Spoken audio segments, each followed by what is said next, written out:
Right. Okay. So you guys know I got that new TV from John, and I set it up yesterday. Well, did I tell you? Well, I told you on the other site. Which, by the way, um, today I, I, I was thinking, why did I even want an Instagram page? It's like, well, just so I can have a link tree and have a link to my other site. Um, and I thought, okay, well, why? Because I kept having problems because they wouldn't let me be Glickman. So none of my names were working on. And then every time it would fail, you had to go through the process again. Then they stopped sending a validation code from your number. So I was like, wait a minute. Why don't I just go right to the tree people and see if I can get it that way? So you'll notice that I have one down there in my description. If it worked, it should be. I can't check it from here, but it should be there. A little link tree, and then you can see uh, my OEV. If you click the link, and then the other one is just my Amazon wish list that's on my OnlyFans, and I update it sometimes. But it's the first one is the important one 'cause that I can't really mention here. And but if you were curious, like that's where it is. So now I have it. Took some time today. But also the TV, right? Setting it up. And I told you that on our wonderful date night last night. You see, I cleaned up after that. Like that was really nice. I told you guys I was ovulating. I told you was it was explosions. It was good. Which you can see if you click that link. But either way, I also said that I had set up the TV. Man, my finger, I haven't been able to find my hand covering my since um I took a bath yesterday and I had to take it off. And I've been looking and looking, but with one hand, and I keep getting my hand injured. Like it'll just bang into, like a doorknob or a drawer to a silverware drawer, and it's just like, and then it's like, oh my god, and just everything is like a lot harder with that. So I ordered myself one. I it should be here soon, tomorrow maybe. And um okay, I have this like grease in my hair that I put in to look pretty. I don't know. I just like dumped it on, and so I have like grease spots on this dress. But it's nylon, and I got some like sheer nylons. Thank you, Jerry. Thank you. Um, oh, but the TV. So like I told you guys yesterday, I got it set up, but I didn't get to really watch anything at the time. So then I pulled up Real Housewives of Beverly Hills, and I'm like, oh my god, this picture, this is like so great. And then today, like I had like sports on the background stuff. But here's the thing. Here's the thing. Last night I was up watching, binging really, Interview with a Vampire season 1 on Netflix. It's only 7 episodes, but I watched all freaking 7. And at one point before I went to bed, and Terry was like, are you still up?" Because like, before I go to bed, I like to say goodnight. So you usually have an idea like when I went to bed. It was late, and that's because I was watching. But what a difference having a TV makes. Like for like I don't know if it's correlated, but today's the first time since Christmas. Let me just be totally sure. No, I was gonna say today's the first time since Christmas that I haven't cried.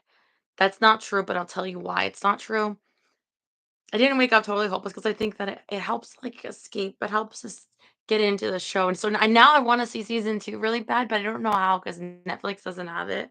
But anyway, totally recommend. Totally recommend. It's so good. It's so good. Anyway, um, what is this card? So yeah, I haven't cleaned up all these cards yet, but anyway, I cleaned up a lot of stuff. What was I gonna say about well, oh, why I cried. Oh, this video pops up. Let me see. That's what you guys are saying, so I don't lose track. The tree people, what does that mean? Oh, people saying hello, hello.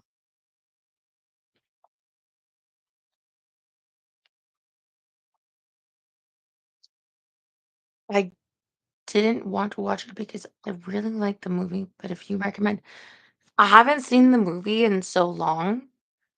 Um, and it's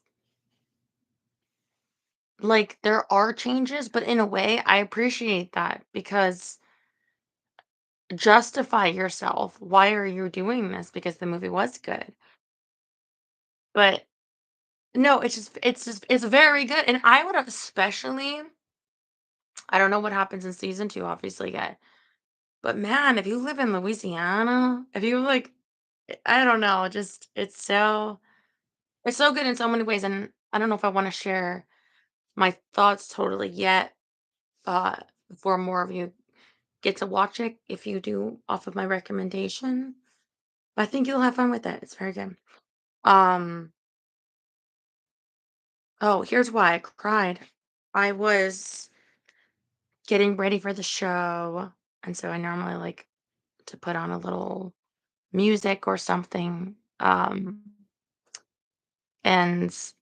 uh, do my makeup or find some, put on my pantyhose, something like that. And a video came up and it said, I lost my house in the LA fire. And it was this, I believe, homosexual young man.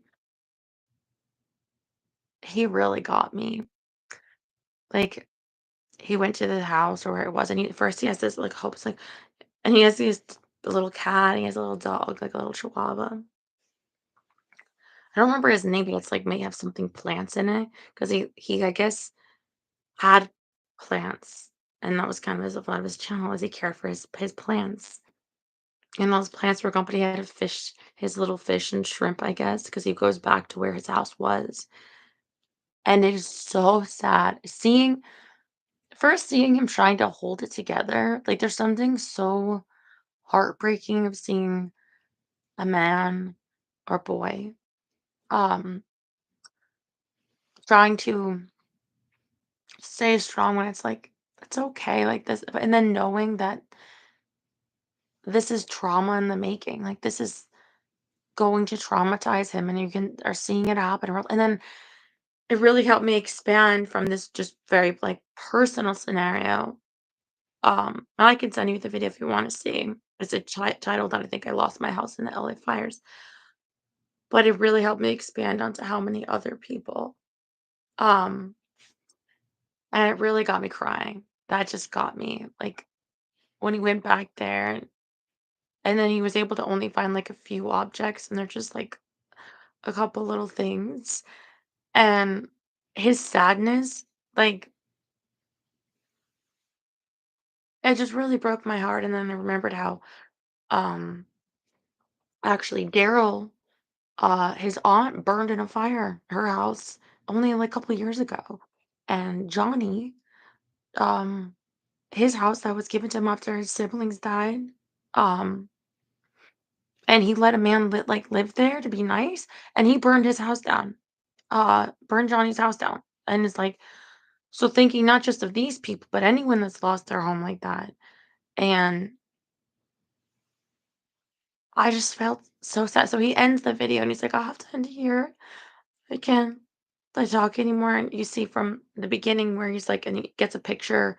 He's talking a little of like, yeah, to evacuate. And then he gets a picture from his um neighbor or something maybe sent.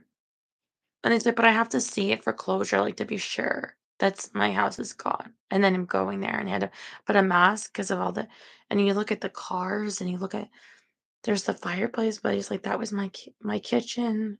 And I just felt so I can't imagine. Like, yeah, sure, you can say, like, you're thankful that the dog and oh, I can't stand the people that leave their pets behind.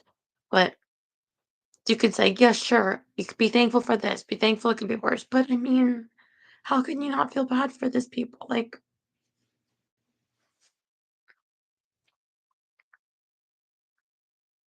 since a week, I want to watch your life. Well, you're here now. Are you ready?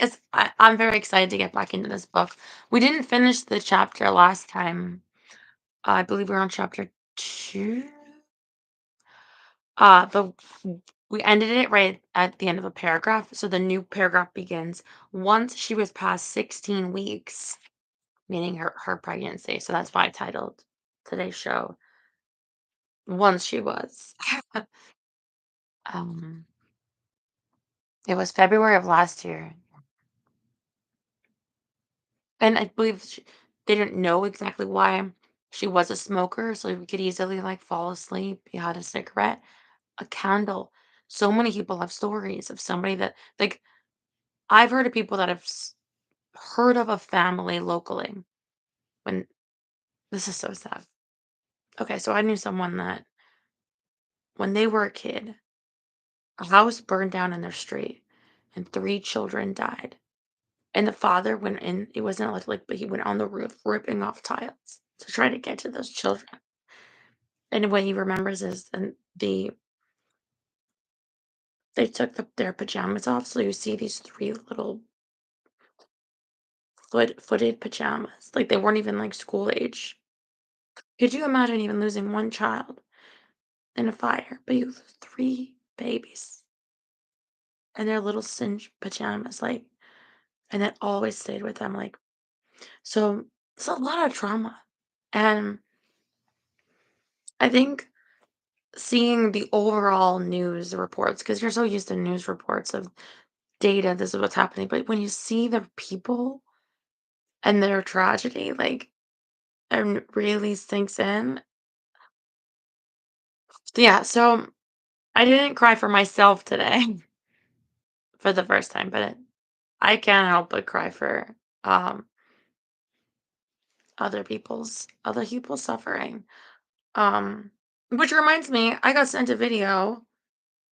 Someone sent me a video and it was like um I think they thought it was somehow related to me or maybe it was recommended to them from YouTube. Do not ever send me anything like this. But it was some severely um what do they call them when people put snap filter? Like I don't know. This is me, guys. This is me.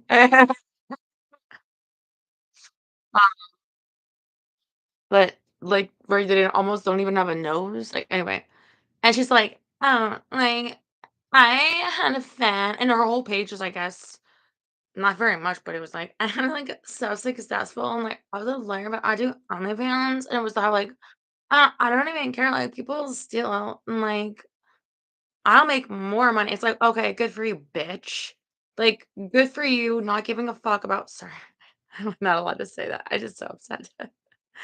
People like me that are really actually not wealthy and struggling. And it's like how like I caught this guy who was damn like content. And anyway, I just felt like cutting him off, careless about it, and almost was like this video I saw of this like young gay Asian man that was crying over or emotional over the loss of his house. It's like saying, I lost my house once, and like I don't make I have so much money, and I even have more money, and like that is cold. Like, don't send me someone acting like that, even if you think that's like relates to me in any way, which I don't believe it does at all. To me, that's cold, and I don't think you intended it to be heartless. I don't think you intended it to have heart in it, the person that sent this, but that's the way that I took it was like, this bitch, I don't want to see her. Like, my suffering is very real, but I did not cry of it today. I appreciated I had this TV and that as ice maker and you wonderful people and um that helped me feel just a little bit better and like that Leighton Meester song, I got a little bit stronger. So that on that note, let's read about Margot. Okay. Progress, but also I got that company is working on that. So knowing um, that things are in progress, and Sundays are hard because Sundays are um, there's only so much you can do on a Sunday. Um, as far as it's not considered a business day in many businesses. Um,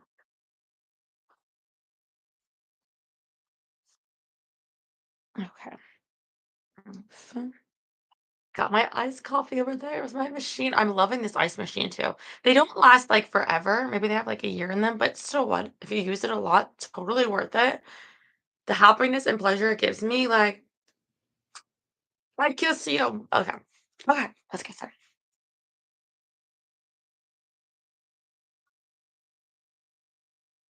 I got my hot dog over here. Anyway, how are you guys doing? I had a nap today since I was up all night watching that vampire show. Worth it. Um, and recovery from last night because we had a, a date that I needed to drink a lot of water after. You guys are the sweetest. You make it hot. Okay, pulling you up here. Mm. So looking forward to getting back into this book, and I'm getting my voice back too. If you don't cry for a day, hey, you get you get there. All right.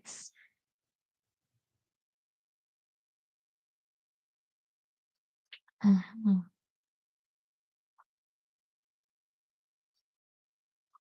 The pantyhose are back. I know. You like them?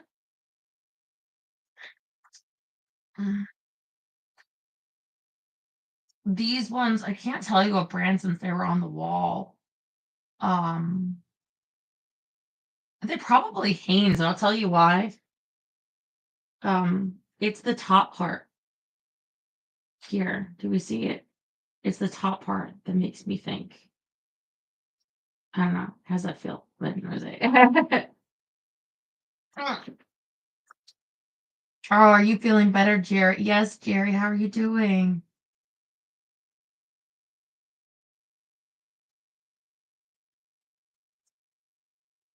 OnlyFans took it down. But Arthur, if you watch the show back, the Friday night show, I did show the picture to the camera.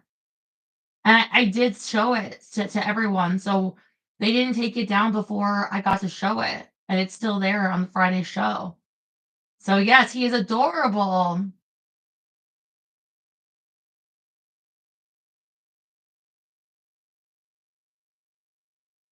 Hey, somebody wrote, Terry, do you appreciate when Benny, it's Stella, show her high heel shoes? Terry likes boots. So Terry is like, when the boots go on, his brain gets a little like TV static. It's like I imagine like drool comes out of his mouth a little bit, and it's like, I'm sorry guys, Stella has her boots on.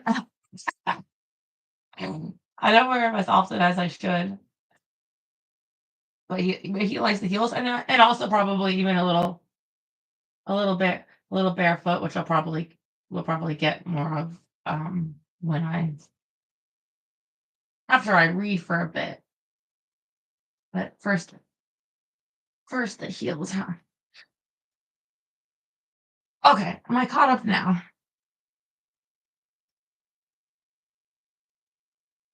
I thought I said I want a thing on my feet of a guy that builds computers. Same thing, lost everything. What happened?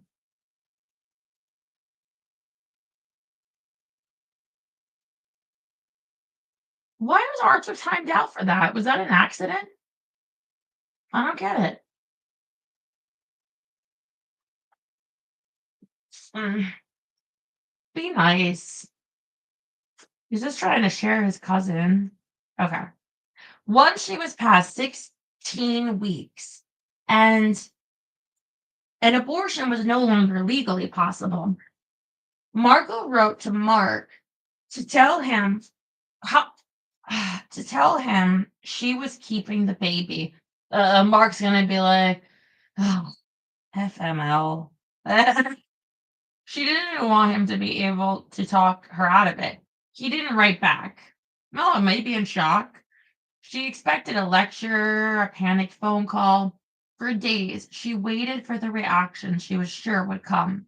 Even 2 weeks after the email, she expected him to do something, reach out in some way. He didn't.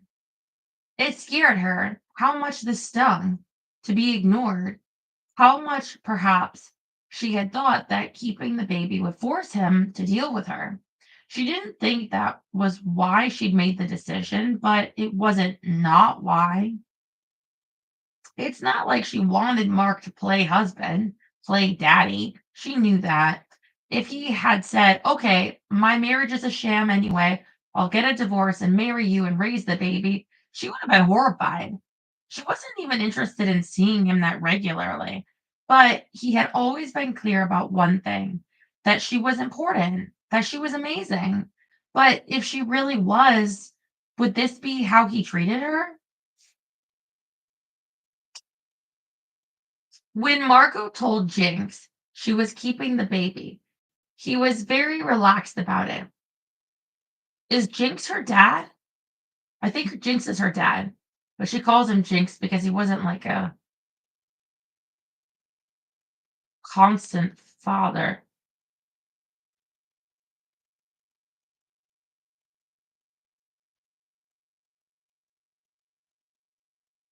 Hmm.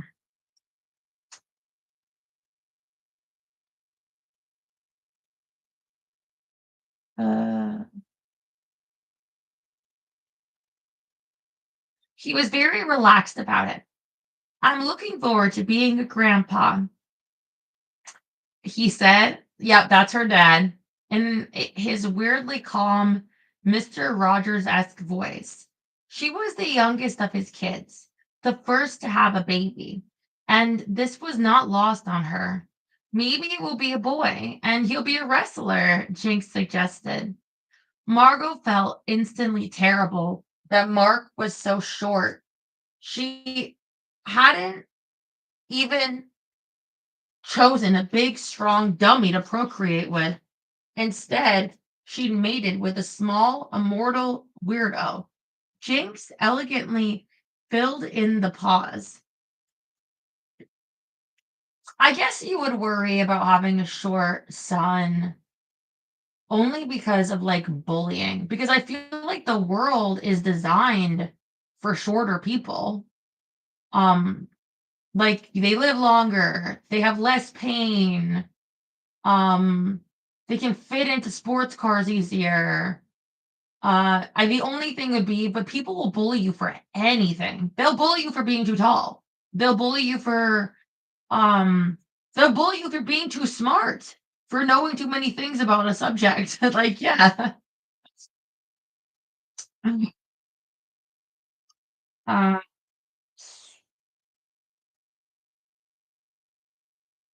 I didn't realize you had a fellow, he said. I don't really, she said. Oh, that's all right, Margot. You'll do just fine, I think. They hadn't spoken since she called him now. I'm scared, she blurted out the moment he picked up. Hello there, he said, and his voice sounded weird. Then she heard a woman in the background. It could have been a lover, or his wife, or one of his daughters, and Margot knew it meant he would keep his conversation short. At least he'd picked up, she told herself. He could see it was her, and still he picked up. That was a kind of love. She cut to the chase. What if I'm making a big mistake? You aren't, he said.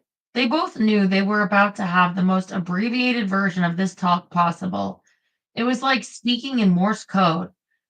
I'm not, you know for sure? I can guarantee, he said. Okay, she said. Okay, he said. They hung up and she felt better, but it was a slow, unsatisfying release of tension, like pouring out a flat beer.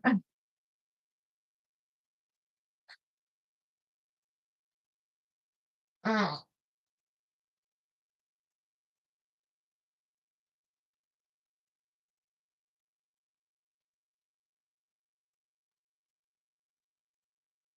You guys are distracting me. Like, I don't, maybe I'm not seeing my full chat, but I'm like, why is Arthur getting timed out? I, I don't know. Just At least just listen to the story because I think you'll like it, okay? Because it don't it has a wrestler in it and you like wrestlers, so it can't be bad. One Saturday when she was 6 months along, Margot and Cheyenne were at the Goodwill hoping to find a used stroller that wasn't unspeakably sad.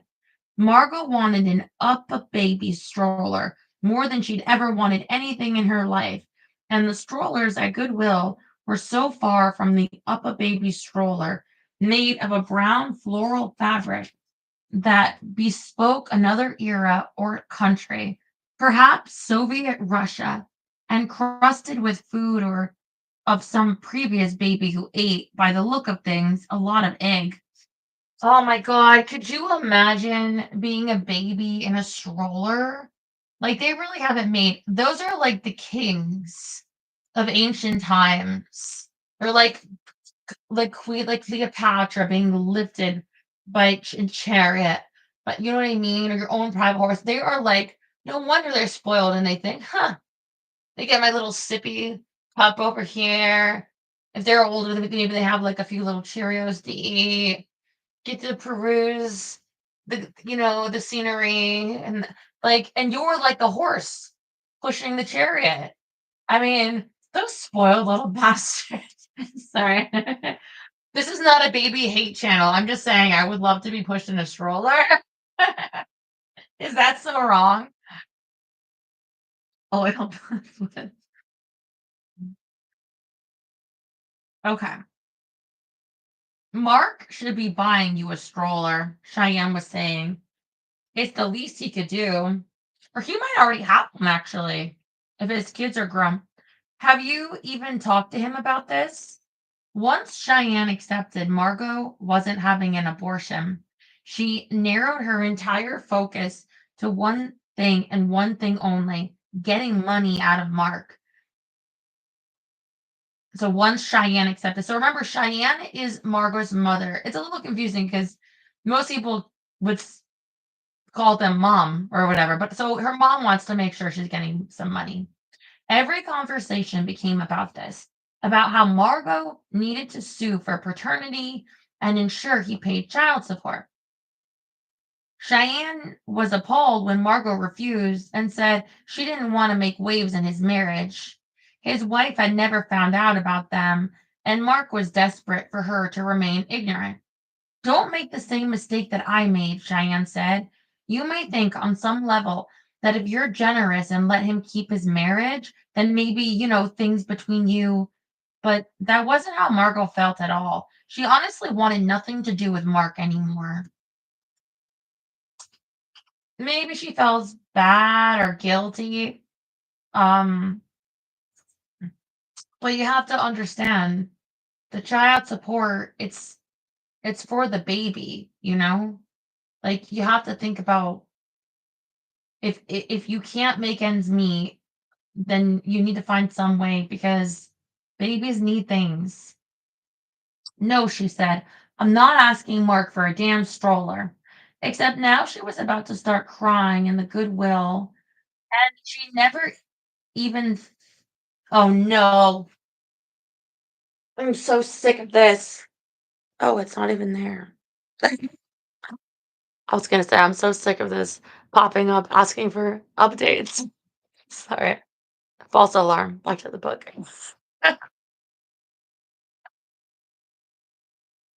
Mm. Hola, hola, ¿cómo estás? Mhm. Okay. Here's the night. I know, but I always forget. I always forget to do it. You want to remind me in the middle of the night? Like, go do your update. They should just automatically do it while I'm sleeping, right? Like, just freaking do it.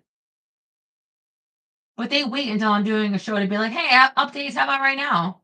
You have 10 minutes countdown." Like, no, no. Let me read. Okay. Anyway.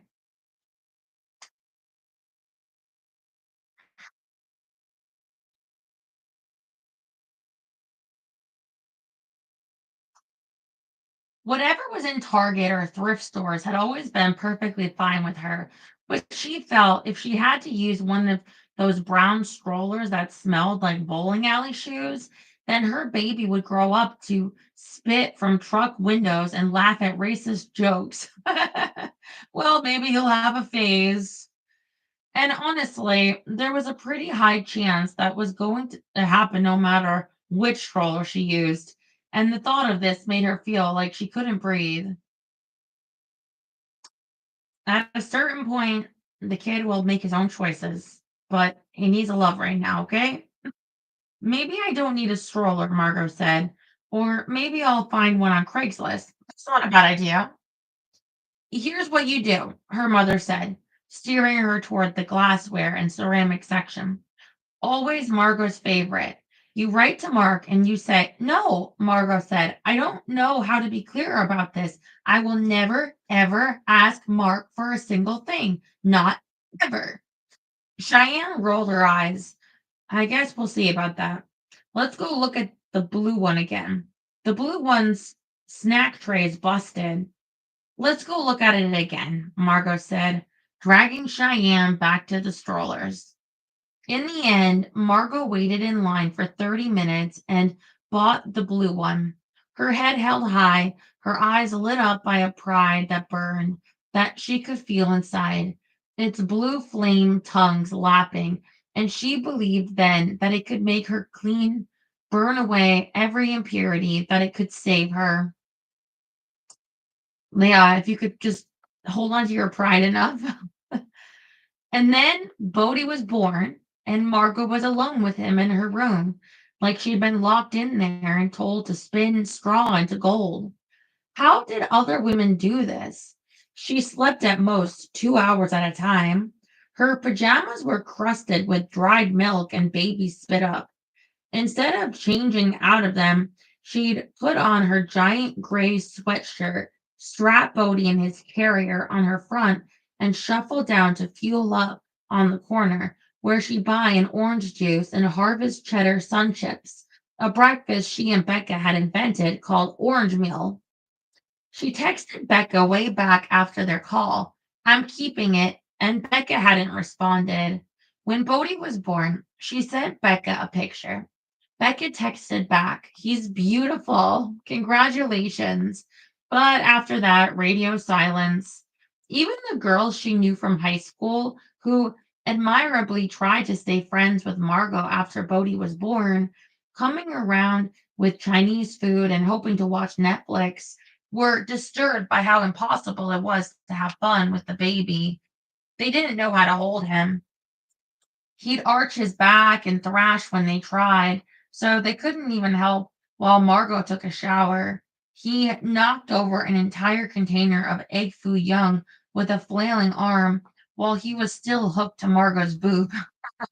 That was the other thing. Her boobs were everywhere. She'd forget to put them away, and one tit would be dangling there like a lazy eye while she finished whatever she was saying or took a bite. And her nipples had become weirdly long, like fully half an inch long. It was not fun. It was not fun to visit Margot and the baby, and so gradually they all stopped. Her roommates weren't sympathetic about the baby situation. All three acted like Margot having a baby was just about the same thing as getting a dog when dogs were prohibited on the lease. "Don't thank me for coming back. I've never been away. I've been doing lives every single day, nonstop for years. Like, I've not stopped." It's like, "I'm sorry if you had trouble finding me, but I've been doing this." Speaking of, I'm gonna be posting some of them that you might have missed. A lot of them were more explicit because I was getting banned anyway. But it reminded me, I lost 3 of my members, which I'm so glad because I have this, like, lump of, like, 10 or 15 videos I'm gonna just all at once put out on my memberships. I'm looking for some of the more explicit ones that I don't wanna just put on a public page for my members. Not like, oh, up level, that one you can click on my link below. But, I'm just so glad that they left before I posted them because I'm like, screw you. Anyway, where was I? Anyway, welcome back, Keith. Happy to have you. Now, where was I? Okay, getting a dog when dogs were prohibited on a lease. It seemed insane to them that someone was allowed to have a whole screaming baby wherever they wanted, and Margot understood their point. She could remember distantly their headspace, but she wasn't able to communicate to them what had changed for her or how she thought they should behave. Once in the middle of the night, Bodhi would not stop crying, and she had no idea why. She'd done all the things. She changed the diaper, she nursed him, she burped him, but he kept arching his back and making these piercing shrieks like a supremely pissed off eagle. She tried stuffing her boob in his mouth, and he only turned his face away and screamed some more. Oh, that reminds me. I used to watch those Eagle cams. So they still have those Eagle channels where it's just a camera on like an eagle nest. I love those bird cams. Now, where was I? Oh, yes, the eagle. Pat the larger banged on the wall. Keep it down in there. Don't you think if I knew how to make him stop, I would? Margot screamed. She heard Cat, the larger, throw something. By the sound of it, a book or maybe an alarm clock, something relatively heavy. What do you want me to fucking do? Margot yelled. And that reminds me of like a dog, or maybe your cat does this too, Terry. But like Rex or Fila, they have both have their own ways of like Rex will do more of like a and you gotta figure out what's wrong. It's like, okay, are you hungry? Do you want to go out? And you can tell by their looks, like if you say, do you want to go out? And then they immediately shift their head and go to the door, okay, that's a yes. If they don't, it's like, okay, so what do you want? And you want a toy, and like it could be that there's some weird toy somewhere that is stuck under the couch, and one of them is very upset about it. Anyway, I'm just wondering if your cat, if he might be like, "Meow," and you don't know what it is because the baby doesn't know words yet, so they can only communicate that way, and they're probably upset about that too because they want to communicate more, but that's all they can do. Cats, it's always food. Yeah, well. Mm. "Go outside!" Cat the larger roared. Then Marco heard stomping, and Cat the larger was in her room, talking fast as an auctioneer. "I don't know why you think this is acceptable. This is completely unacceptable. Are you fucking nuts? You think I have nothing to do tomorrow? I have a final in biochem, and you will never understand what this night of sleep might cost me. You will never get it. So if you can't make him shut up, take it outside." Cat the smaller appeared behind her in the doorway. "If you guys could keep it down," she said. "It is 2 a.m. and you are kicking me and a 3-week-old baby out of the apartment?" Margot asked, feeling the wonderful, revving warmth of rage. She hadn't known this was what she needed to fight. She was so angry. She'd been angry for weeks at Mark for making her pregnant and also for being right that babies were hard and shouldn't have had one, at Cheyenne for not helping more, and for being correct that this decision would ruin her life. It was ruining her life. Her life was ruined. She hadn't taken a shower in 4 days. And even when she did, there was no other choice than to lay Bodhi on the bath mat and let him cry, talking to him and singing as she washed her hair and body as fast as she could. Why on earth had she done this? The size, the sheer magnitude of her own idiocy was crushing, and it hurt all the worse because she loved Bodhi more than she had ever loved anything or anyone, and she would not give him up for all the world. Fuck you both, Margot said. You could offer to help me. You could extend basic human decency. What are you talking about? Kat the larger said, gesturing now with her hands in the dark bedroom. Are you insane? It's your baby. It's your responsibility. It's not my responsibility. My responsibility is to pass my biochem exam. I think, Kat the smaller began in her high, soft voice. What Margot is saying is, fine, Margot said, I'll leave. She strapped Bodhi to her front and jammed a hat on his head. Are you happy now? She asked them. Yes, Kat the larger said, because now I'll be able to sleep. Margot, Kat the smaller said, then nothing more. Margot slammed the front door, hop skipped down the outside stairs. Normally, she was terrified going up and down with Bodhi, positive she'd slip and fall and crush him under her massive body. She felt their size discrepancy keenly. At 3 weeks, he was barely the size of a small cat, but their rage made her so graceful. She feared nothing. When she was out on the darkened street, the beauty of the night overwhelmed her. It was crisp, not cold. The moon was out. She started to walk to her car because she didn't know what else to do. Lulled by the motion of walking, Bodhi relaxed and snuggled into the carrier, and she could tell he was on the verge of falling asleep. She looked up and down the sidewalk. It was a lovely night. There were street lights, and she felt relatively safe, so long as she stayed in her little residential area and didn't get too close to the freeway. She walked around Fullerton for over an hour, thinking about what had happened, the series of decisions that had led her to this point, and how unwilling anyone was to give it, how sacred the baby was to her, and how mundane and irritating the baby was to others. Margot felt so raw and leaking, so mortal, and yet stronger than she'd ever been. The option to throw yourself on the ground and have a good cry was gone. You had to keep going, past the rose bushes and garden gnomes in the dark, the baby asleep on your chest, wondering when it would be safe to go home. Chapter 4. Okay, so I guess that was chapter 3. Margot had failed to anticipate how awkward Cheyenne would be with the baby.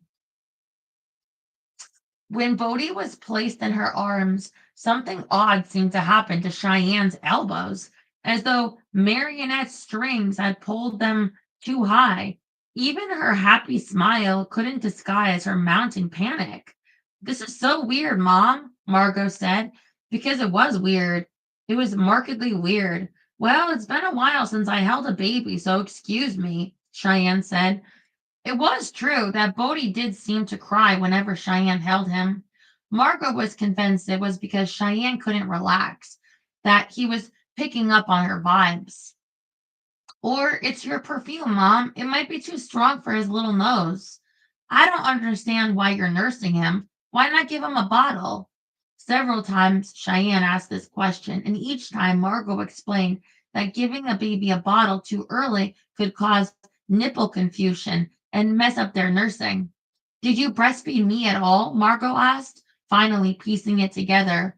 I mean, I tried, Cheyenne said. Margot hesitated, unsure whether to ask if Cheyenne's implants had made breastfeeding impossible. I got a bad infection, Cheyenne said, gesturing at her whole chest. Mastitis? Mastitis? Whatever you call it, Cheyenne said. Was Jinx around a lot when I was a baby? She asked, during another visit after a completely botched attempt to let Cheyenne feed Bodhi breast milk with a bottle. Bodhi was screeching, and Cheyenne was shaking with panic as she tried to force the bottle into his mouth. No, that was the problem, Cheyenne said. He was just, he was supposed to come and then he didn't. He had just gotten injured in Japan. Oh my God, how old was I when he hurt his back? 3 weeks old. Jesus, was your mom here to help you? No, are you kidding? Mama was terrified of flying. She didn't like me having a baby out of wedlock. There was no way she was driving from Oklahoma to help me out of a stupid mess of my own damn making. When did he finally come? Margot asked. She'd always known that her dad had gotten injured when she was a baby, but it had never occurred to her exactly what that must have meant for her mom. Well, he had that first surgery in Japan because he couldn't fly, and then he did rehab there for 2 months. When he came stateside, he had to spend time with Cherie and them. So I don't remember exactly, but I think you were about 9 months when he saw you for the first time. Did you almost kill him? I mean, I would have killed him if I didn't need him to give me money so bad. Cheyenne laughed, though it was not a happy sound. He must have been strapped. I mean, he basically lost his job, right? Yep, Cheyenne said. It was not a happy time for anybody. Gives me the butt tingles even talking about it. I'm so sorry, Mom, Margot said, and she meant it. Before she'd had Bodhi, she'd known her mother loved her, but she hadn't understood how expensive that love was, how much a mother paid for it. Margot worked her first shift since the birth when Bodhi was about 6 weeks old. Cheyenne watched him, and after that, she said she'd never watch him again. I get flashbacks, she said. He doesn't like me, Margot. It's not right for a baby to be crying and crying like that for hours. Margot nodded. She didn't want Bodhi crying for hours either. The next shift, Margot hired a sitter who was actually her mother's neighbor, a woman with a lawn statue of a frog Elvis. Okay. Who said he would not take a bottle for anything. And he basically cried the whole 7 hours. The next shift, she hired a sitter off care.com named Theresa, who was 24 and studying for a degree in child psychology and had been a nanny to twin baby girls. When Margot got home, Teresa practically rushed out of the apartment saying everything had been great and Bodhi was an angel. Bodhi was in a state, though. He settled down after Margot nursed him, and she reassured herself that everything was okay. Later, Margot looked in the freezer hunting for ice cream and saw that the 6 bags of milk she left were still there, completely untouched. It was almost like Teresa hadn't even tried to feed Bodhi. Her roommates said that the crying was nonstop and that Margot was not allowed to have babysitters watch Bodhi in the apartment anymore. Margot had one more shift before the weekend. Well, her weekend, a Tuesday and Wednesday. And so she called her mom. You have to, she said. This is the moment you show up for me. Well, I mean, some babies are criers. You don't know what baby you're going to get. You know what I mean? Because I can tell you, I was a freaking crier. And some babies, they're very, like, you know, quiet and easy. They sleep easy. They're not as fussy. But I was a crybaby. So I relate to poor Bodhi. Like, okay, he cries. He doesn't have a dad. He hasn't even met his dad yet. He misses his mom when she's gone, and he probably knows that the roommates don't want him there. Does he even have any toys? Okay. Noodle, I cannot do it, Cheyenne said. When he cries, I panic. I'm telling you, that baby does not like me. He's a baby. He doesn't like or not like you. asking. I am asking you this, Margot said. Noodle, Cheyenne said. I will pay you, Margot said. Her mother paused. God damn it, what time? But she called Margot at the restaurant halfway through her shift, saying she could not watch him 1 minute longer. And if Margot wouldn't come get him, Cheyenne would drive there and leave him with the bartender. Hessa, the owner, had been extremely pissed when she handed Margot the phone, saying, "A phone call for you, madame." And in general, getting personal calls at work was highly taboo. Tessa's eyeliner was smudged beneath her eyes, adding the to the impression she made of a refined and beautiful bulldog. "Do you want me to bring him there?" Margot's mom was asking, her voice tiny inside the bulky block of the cordless phone. Margot didn't know which would make Tessa angrier, her leaving in the middle of a shift or a baby appearing at the bar. She opened her mouth and no sound emerged. Yeah, this is hard. This is hard to work. A lot of people won't even hire, or they don't like to hire people with a lot of personal obligations.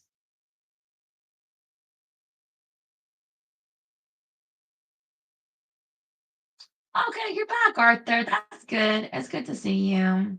Okay. What's happening? Tessa asked, softened by whatever she could see on Margot's face. Is it the baby? No, Margot said to Tessa. I mean, yes, he's okay. Mom's saying she can't watch him because he keeps crying and can she bring him here? Oh, for fuck's sake, Tessa said, grabbing the phone from Margot and saying to Cheyenne, "You should be ashamed of yourself. Bring him here. I'll watch him myself." That night, Tessa let Margot nurse Bodhi in the back office, which sent him directly to sleep. He slept on Tessa's massive bosom for the rest of the shift, aw, making Tessa feel like quite the baby whisperer. All the drunk regulars came over to admire him, and Tessa held forth about how the secret to babies was whatever, whatever, always ending with giving the baby some whiskey on the corner of a washcloth to suck on, though this was not how she got Bodhi to sleep at all. In a way, it seemed like a 90s sitcom, and Margot imagined that baby Tessa would become the nanny and run the restaurant with Bodhi strapped to her chest. He'd be a kind of mascot. Nothing cheered up aging alcoholics like a baby. At the end of the shift, Margot closed out and tipped everyone. She was feeling good. She'd made more money than usual and worked the last half of the shift light at heart, knowing Bodhi was safe as she peeled his sleeping body from Tessa's chest. Tessa said, "You've got to get something figured out." "I know," Margot said. "If you can't get a regular sitter in place by your next shift, you're fired." "Oh," Margot said. "I know it seems harsh, but sweetie, you shouldn't be here. You should be home with this baby." "Yeah," Margot said, suddenly so angry it felt like electricity was gathering in her eye sockets. "But I have to, live and pay rent.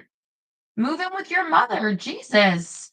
Tessa was rubbing her eyes with her knuckles. The bartender, Jose, who had worked there for 100 million years and still somehow looked only 23, took in their exchange and poured Tessa another whiskey soda. "I can't move in with my mother," Marco said. "Why the fuck not? What, you don't get along? Those things don't matter, Margot, when you have a fucking baby."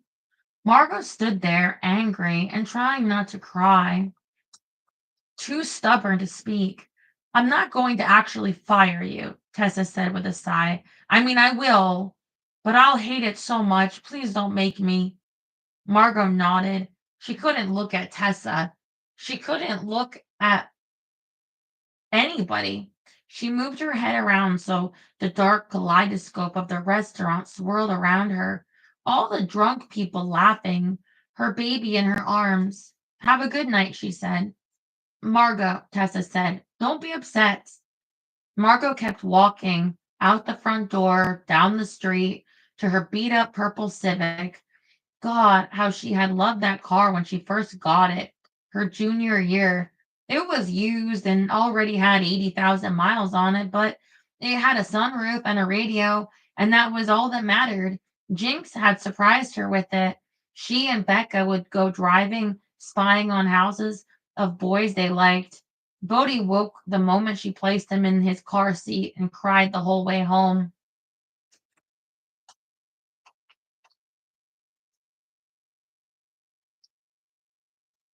Margot had 2 days off, before her next shift, and no penetrating new insights into the childcare conundrum. Nannies and babysitters were around $800 a week, whereas daycare was only $300. But daycare was, as the name suggested, very diurnal, just obsessed with daylight. If she had a respectable job being a secretary or something, she'd have an easier time finding childcare. But she was a night worker, which somehow denied her the right to affordable childcare. It made no sense. A night care would be even easier to run. All the babies would be sleeping. How was she supposed to make a living? She was willing to work hard. She was willing to never sleep, to wear an ugly uniform, to be mildly degraded day in and day out. She was willing to do whatever was required, but she needed to believe it was possible. Part of the problem was that at $20 an hour, paying for someone to watch Bodhi at night would cut her income by more than half. She considered switching to lunch shifts, but when she called the local daycare, it was full. Would she like to get on the wait list? How long was the wait list? Oh, well, not that long. Most people were only on it for 3 to 6 months. Are you serious? Margot asked. You would have to get on the wait list before even having the baby. That's exactly what people do, the woman said. Oh. To calm down, Margot watched YouTube videos of oddly satisfying things like cheesecake being cut perfectly or suitcases being wrapped in plastic and nursed Bodhi. When that grew boring, she scrolled Twitter, which was like being bathed in the dirty water of other people's thoughts. On Instagram, she was in a deep, deep ad loop. The algorithm had really figured her out and was constantly selling her a mixture of vitamins, ritzy baby items, and leggings that made your butt look good. It was high octane covetousness. She couldn't afford anything. Still, she took screenshots of the things she wanted the most. Instagram, why do you do that to people?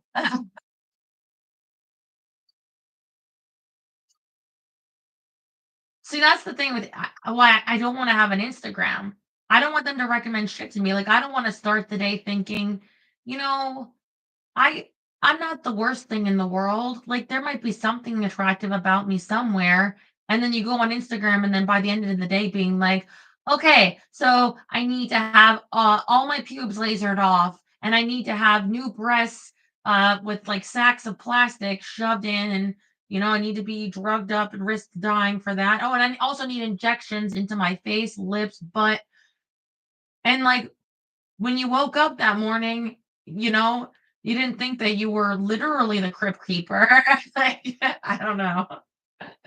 So, yeah, I don't want Instagram. No, thank you. Okay, but she's on Instagram. Um, there was a part of Margot that simply didn't believe Tessa would fire her. 2 days to figure out such a massive, intractable problem wasn't realistic. Margot needed only a little more time to get her act together. Maybe Tessa would help her figure out childcare ideas. The night before her next shift, she texted Tessa, "I couldn't find a sitter." Tessa texted, "You're fucking kidding me." Margot, "I just need more time. It's hard to line anything up this quickly." Tessa, "You had 9 months to line something up. I'm sorry, Margot." Margot, "Wait, are you going to fire me?" Tessa, "Yes." Margot, "I'm fired?" Tessa, "Yes." Margot, "Wait, for real?" Tessa didn't write anything more. It was over. Almost 2 years Margot had worked there. Margot ran her fingers through her hair over and over, not really seeing anything out of her eyes. She thought somehow that keeping the baby would make people regard her with more kindness, but women frowned at her and Bodhi in the grocery store. The eyes of men skittered over her like she was invisible. She seemed to walk everywhere in a cloud of shame. She was a stupid slut for having a baby, and if she had an abortion, she would have been a stupid slut. It was a game you could not win. They had tried to warn her, her mother, Mark, even Becca, but when they talked about the opportunities she would be missing, she thought they meant a 4-year college. She hadn't understood they meant that every single person she met, every new friend, every love interest, every employer, every landlord would judge her for having made what they all claimed was the right choice. To calm herself, she ate 2 bowls of crunch berries until she could feel the sugar and food dye moving in her bloodstream like magic. She realized that underneath her panic, a secret part of her was a little thrilled to be fired, to no longer grind black pepper, to no longer get ranch dressing on her hand and wind up rubbing it in like lotion. She smiled, thinking that she'd never have to see the head chef Sean again, who had once tricked her into looking at his dick by putting it on a plate with some parsley around it.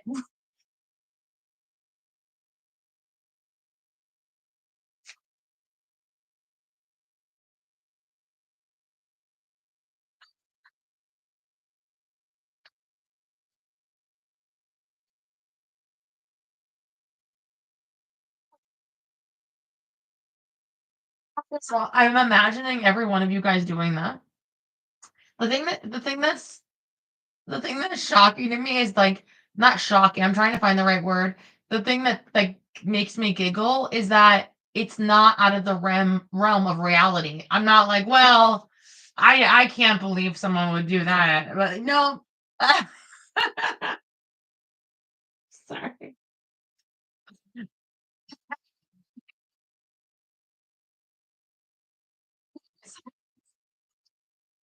But you know what?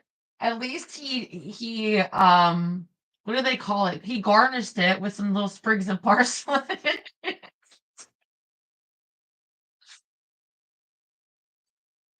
So she's a little bit happy to be out of that job. She put her empty bowl in the sink and crept back into her bedroom to her sleeping baby. Tomorrow she would file for unemployment. She would figure it out because it was impossible that there was no solution. People had babies all the time and somehow managed it. She only needed to try a little harder. A teacup. Yeah, a little a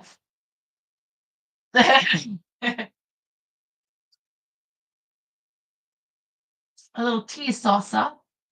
The next morning, when she was still asleep, there was a knock on her bedroom door. It was Cat the larger and Cat the smaller. We wanted to let you know we found our own place, Cat the larger said. Bodhi is sleeping, Margot whispered, gesturing with her hand to bring the volume down. Cat the larger had a big, wonderfully loud voice. It was one of the things Margot had initially liked about her. Oh, sorry, Cat the larger whispered, still somehow mysteriously loud. We found a new place, so we'll be moving out in a week or so. Just wanted to give you a heads up so you could find new roomies. It took Margot a couple of seconds to understand what Kat was saying. Margot and Susie were the only ones technically on the lease. They had sublet 2 of the bedrooms to the cats, but nothing was in writing. No 30-day notice? I mean, are you kidding me right now? Margot's whisper was getting shrill. Well, we already paid rent for the month, so you have like 25 days or something, Kat the smaller said. Margot didn't know what to say. The intense sensation of unfairness also made the situation feel like it couldn't really be happening. Shouldn't there be someone in charge of how many bad things could happen at once? Yeah, but I kind of get them.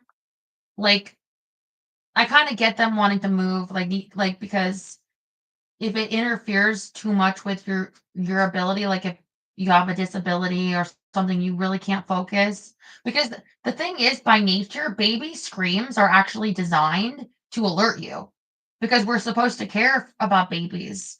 And so if a baby screams like in a plane or a grocery store, you're kind of supposed to like be concerned. And so it probably is hard for them to study with that. You know what I mean? Like, I get that. But by the way, I've been seeing so many kids, like, in the grocery store lately because, they get off for the holiday, I think, for school or whatever, like, just little kids, and they're so cute. They're like I saw, like because they'll be at the grocery store with their mom tagging along, because 'cause they're not in school, so and they get all excited, look at, like, all, like, the toys and the fun stuff, like the little, like, um, Christmas stuffables, like those ones you see on the bed there, like, that Phil was playing with. Like, I had them in my cart, and this little boy went up to my cart, and he was looking at them like he wanted one, but, like, he didn't wanna ask his mom for one and bother. It was so sweet. But what I mean is just well-behaved, sweet little kids. Like, it's not to say, like, kids are horrible and shouldn't be in public. Like, I just wanna say the parents are doing alright out there, you know? Some of these kids are just very sweet, trying to go to the grocery store with their mom, look at the things. Apparently, women are more tuned to the baby screams too. Really? I would think everybody would be in some way, like, but I can only speak from, I guess, what I've heard. Okay. Okay, so she's losing her roommates. We're gonna get a guinea pig, Cat the smaller whispered, clasping her little hands under her chin with excitement. That's neat, Margot whispered back. Really would have been nice if you'd given more notice. Well, we didn't know, Cat the smaller said. I'm sorry. Good luck with the baby and all that, Cat the larger said, raising her eyebrows to indicate how badly Margot would be needing that luck. And it made her beanie lift slightly. It was too small for her head, the beanie, and now that it had been dislodged from its stable position, it was incrementally peeling off Cat's head. Margot just stood there watching it happen, and Cat the larger had to have felt it happening, but she did not pull the beanie down. We'll invite you to the housewarming party, Cat the smaller said. Okay, Margot said and closed her door. Then she went over to her bed and lay face down next to the sleeping Bodie. She did not cry. She just pressed her face into the comforter, really smushed it down. Rent was, oh my God, $3,995? Holy cannoli! Which they had split four ways. So they now be about $2,000 short a month. She did not truly believe that Susie is it because it was a four-bedroom place? I guess I could see that that's maybe a big place in Fullerton, though? Okay. She did not truly believe that Susie would split the missing rent with her, not because Susie wasn't nice, but because Susie worked at the dean's office at school as a work study for like $11 an hour and spent all her money on elf ears and wizard cloaks and stuff. Susie's mom was even more hard up than Cheyenne. Susie had once sold plasma so she could buy contact lenses that made her look like a cat. Fuck, Margot said into her duvet. She wondered when she would need to stop swearing around the baby. Surely not for a while yet. Filing for unemployment took Margot the better part of 2 days. She had to get her birth certificate and social security card from Cheyenne, but at the end of it, she was officially on welfare.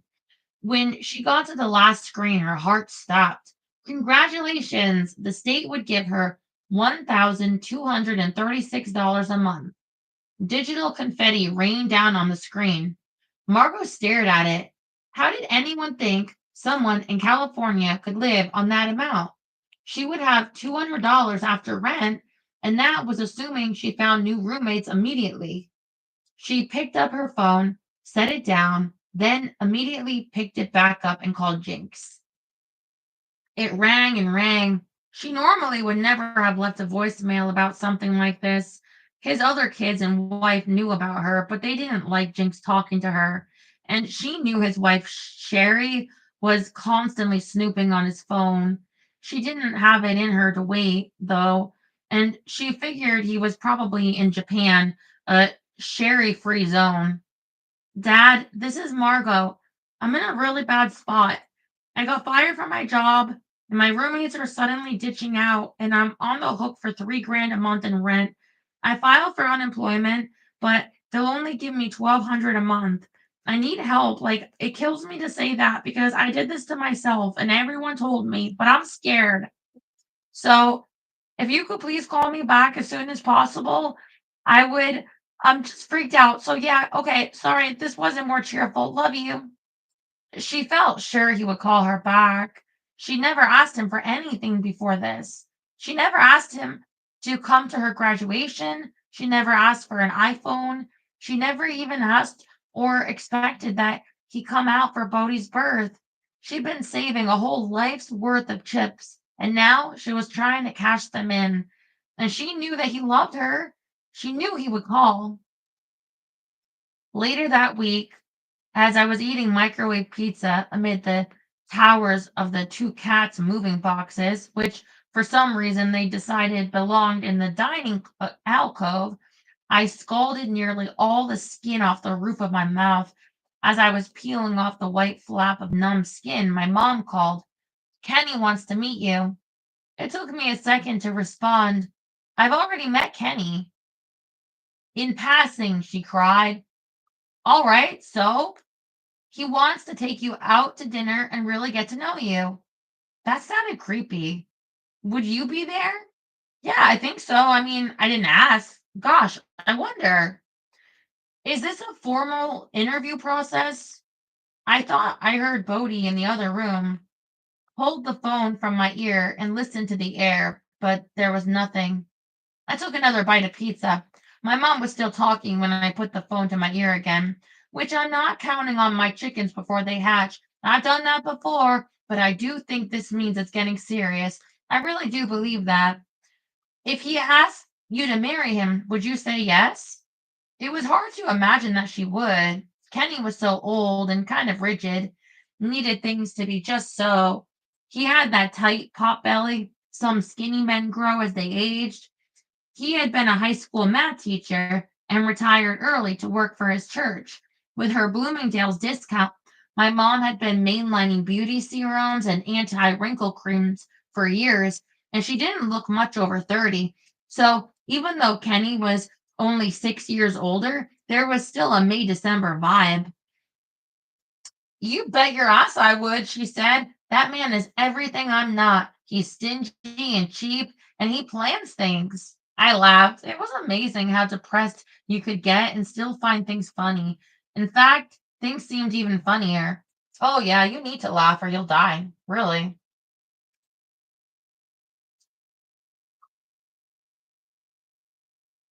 Margot, that is safety. That is securing the future. Hey, have you been looking for a job? Yeah, I said. I absolutely had not. You got any interviews? Yeah, like a seafood place on Wednesday. I had no idea what part of my brain generated this lie. I didn't even know what day of the week it was and how many days away Wednesday would be. Seafood is perfect. I bet you'll make great tips, she said. I held my breath, wondering if she was going to ask who would watch the baby and wondering if I would lie about that too, but she didn't. So you're marrying Kenny for his fat 401k? It was fun to tease my mother. She always took the bait. I would never, she said. I would marry him even if he didn't have a cent. No, you wouldn't.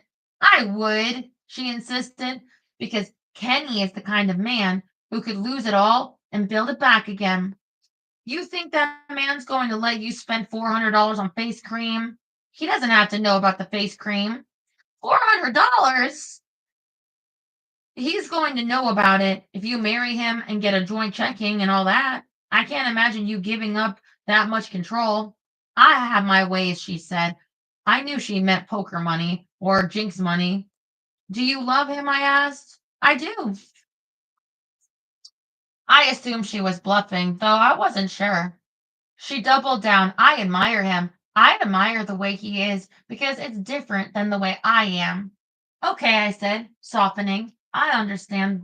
I understood the bluff was also for herself. The fact was, my mother's life was untenable, and she knew it. She'd held out for a long time, too long, hoping Jinx would leave his wife and marry her, and that hadn't happened. And she wasn't getting any younger. My mom loved bad boys. She loved hunks with big muscles and motorcycles. Choosing Kenny, who went so against her type, was a last ditch attempt to save herself from herself. And there was a kind of wisdom in that. If you didn't want the same result over and over, you had to do something different. I don't suppose you could spot me some money for rent while I look for a job, I asked. The cats moved out, so we have to come up with the missing 2 grand. Are you asking me for $2,000? I mean, kind of. I don't have $2,000, Noodle. I figured, I said. Ask Mark. He's the one who should be giving you 2 grand.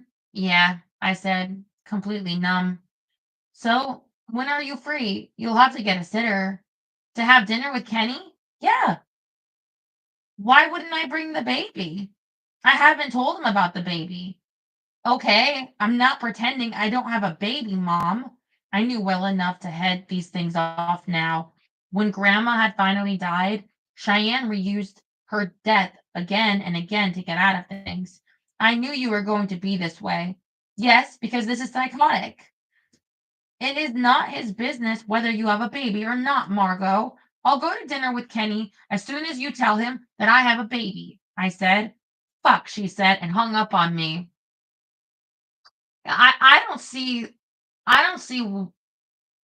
why she should be ashamed that her daughter has a baby. You know what I mean? And you know what? From watching the Real Housewives, a lot of times, like the people that are like supposedly like the really bad kids, like of the housewives, they turn their life around a lot of times when they have a baby, and um, sometimes like that's the thing that is like um brings out a side of them that, you should be proud of them having, not be like, "Oh, hide this, hide this." Anyway, thank you, Jerry. And your yellow man with the hearts. Okay, chapter 5. Okay, so we know she lost her job, and on top of that, she's lost a couple of her roommates. So she desperately does need money, and she needs like childcare. She needs to be there for her child. So like I could see where we're going to the OnlyFans part, right? Like what where's it's like it's kind of making sense now, right? Okay, chapter 5. On the day the cats moved out, Susie came out of her room, plopped down next to me on the couch, and said, "Thank God they're gone, right?" Well, except for the rent money part, I said. I have some friends who could maybe move in, Susie said. I have to check on their lease situation. I dreaded having Susie's weird nerd friends move in. They'd be fucking LARPing all over the living room, but I nodded. Go for it, I told her. Anything so that I didn't have to post ads and interview people. Anything so that I could stay half awake and perpetually nursing.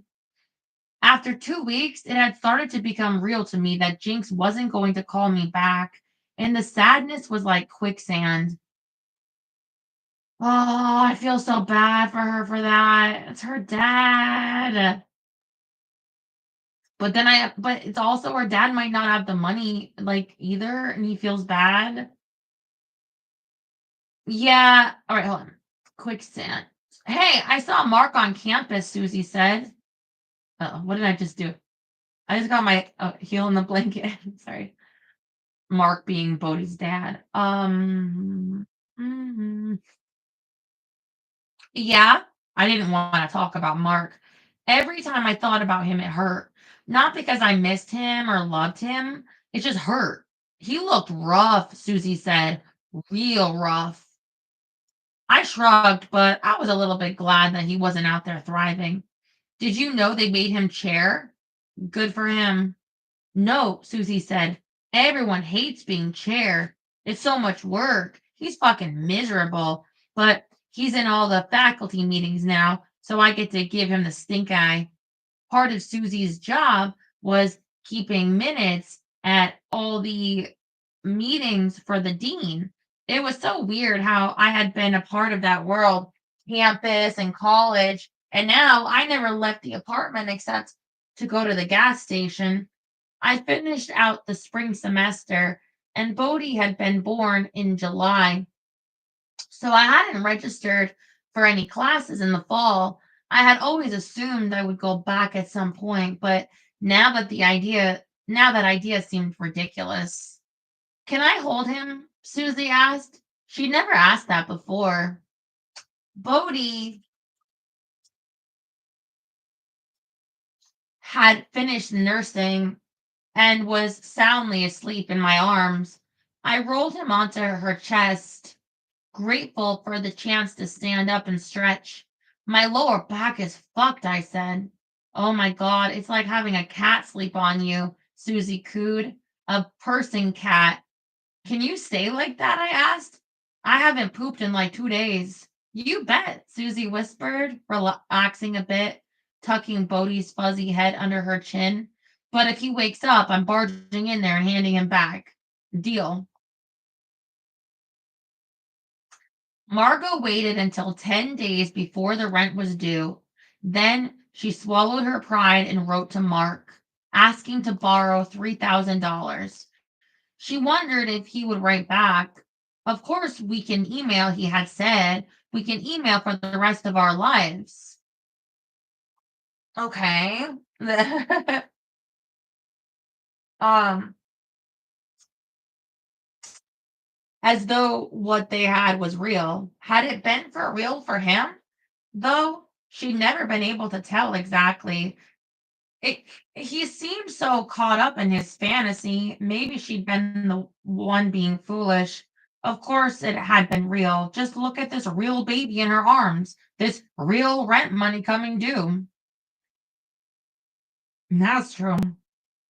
She remembered a day Mark and Derek had argued in class. Derek had tried to try to claim that third person omniscient narration felt more honest. Honesty and fiction are incompatible, Mark had said, but like unreliable first person narrators and all that. Derek motioned with his pale, soft hands.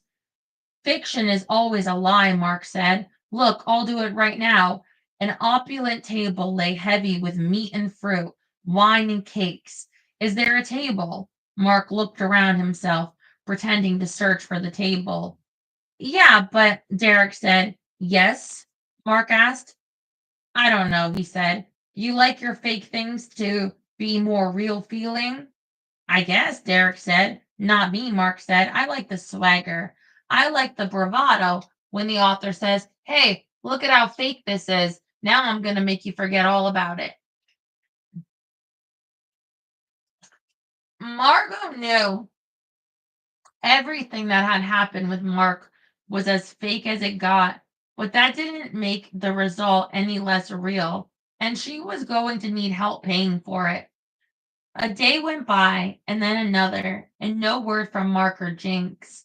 Then Margot received a call on her cell phone from a local number she thought might be Bodhi's pediatrician, Dr. Azarian. It was Mark's mother, and she wanted to meet and discuss Margot's quote demands.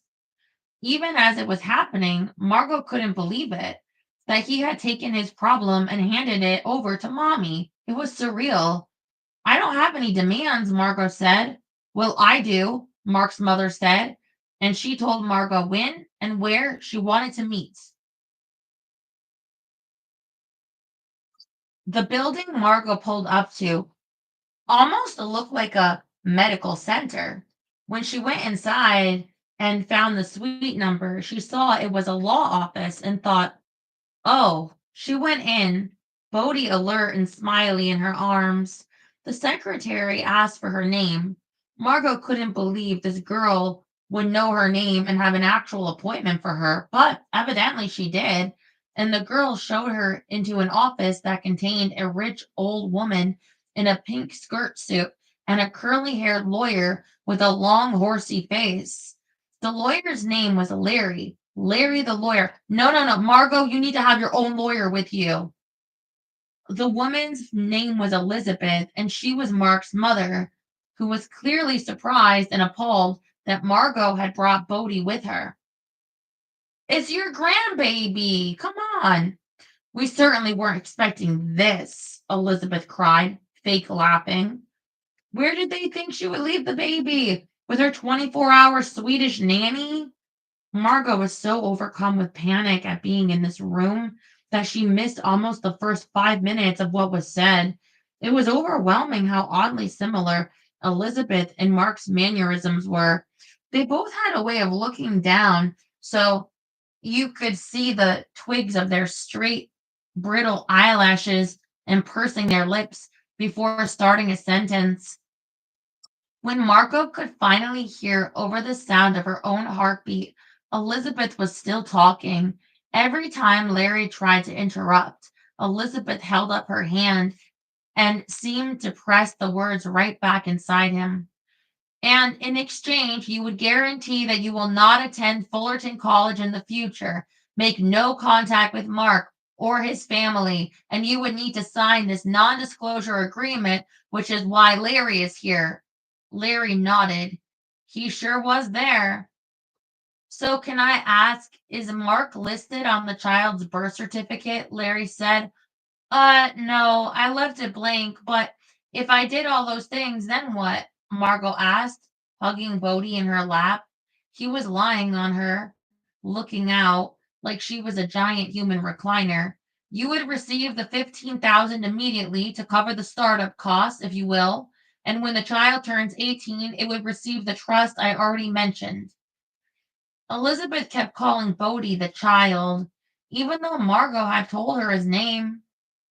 Margot said, is there any way you could tell me about the trust part again?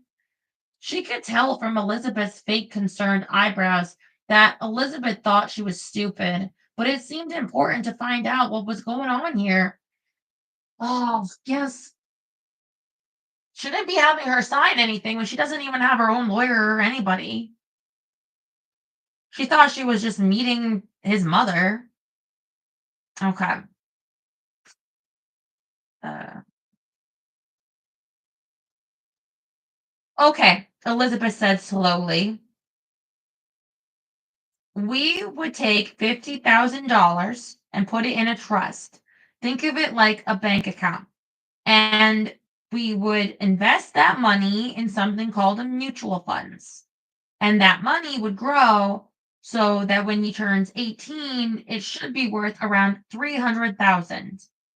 Okay, Margot said, stunned by the sum. I mean, that seems fair. I give up going to college, but he'll get to go. You could still go to college, Larry said, just not here, Elizabeth said. Her lipstick was the exact shade of pink as her skirt suit, and Margot imagined an entire closet of clothes, all in a vibrant raspberry sorbet, like a rich lady version of Batman. What? Though she knew it was too good to be true. Elizabeth looked like the sort of woman who also wore beige. How was it possible to hate the person who was saving you? Sure, Margot said. So you agree? Elizabeth said, almost incredulous. Had she expected Margot to argue? Sorry, I wanted to make sure I'm not having the update. I know it's weird, but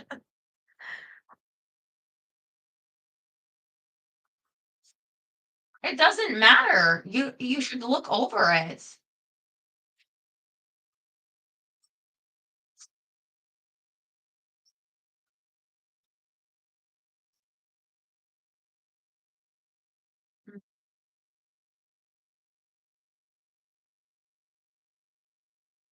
You know what's funny? I think I put these on the wrong foot. Did I? Let me see. Yeah, kinda did. Okay.